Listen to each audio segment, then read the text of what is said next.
అద్భుతంగా రాశారు. అండ్ నిజంగా బాబుది ఆ క్లైమాక్స్ అన్నది నాకు చెప్పడం జరిగింది. నేను ఒక్క నిమిషం షాక్ అయ్యాను. నేను నిజంగా ఇలాంటిది తీయబోతున్నారా అని కూడా నేను అడిగాను ఆ రోజు నా ఇంటికి వచ్చినప్పుడు వారిని. లేదమ్మా ఇది ఉంది అన్నారు. అంటే నేను ఎందుకు అడుగుతున్నానంటే I don't want to reveal అండి, క్లైమాక్స్ రివీల్ చేయడం కాదు. ఆ క్లైమాక్స్లో ఆ సన్నివేశం ఉంది నిజంగా ఇంకొక హీరో అయితే ఒప్పుకోడండి. ఇంపాసిబుల్ అండి. అంటే నా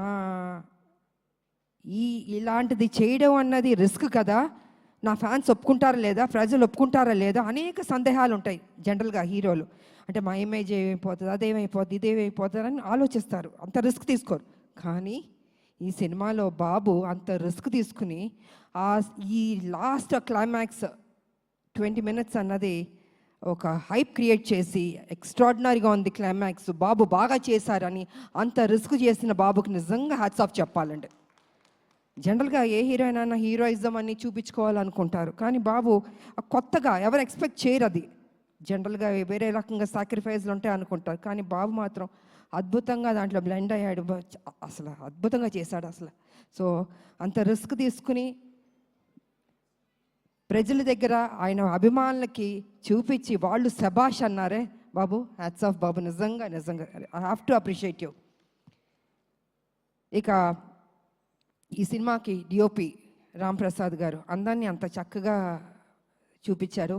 కొన్ని సన్నివేశాల్లో నిజంగా ఎంత రిస్క్ ఉన్నా కూడా వైజాగ్లో యాక్షన్ కానీ ఆ బస్తీల్లో కానీ అద్భుతంగా తీశారు. సో వారికి నా ధన్యవాదాలు తెలియజేసుకుంటాను.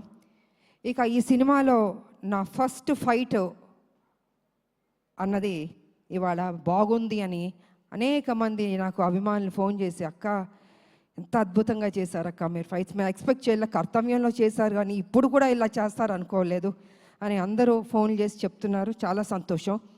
కానీ ఆ ఫైటు పృథ్వీ అన్న కుర్రోడు, హైదరాబాద్ కుర్రోడు అద్భుతంగా చేశాడు.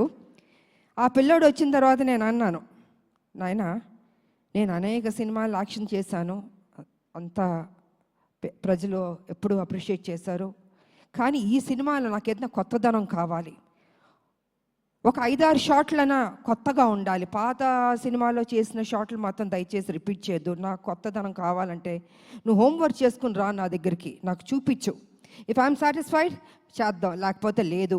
ఎందుకంటే ప్రజలు కూడా అవి చూస్తారు ఇవి చూస్తారు, అందుకే మనం తప్పు చేయకూడదు, కొత్తదనం నాకు కావాలని ఆ అబ్బాయిని ఇంటికి పిలిచాను. కూర్చుని తను హోంవర్క్ చేసి ఒక 5-6 షాట్లు నాకు చూపించారు. ఓకే ఇది బాగున్నాయి, తప్పకుండా నేను చేస్తానని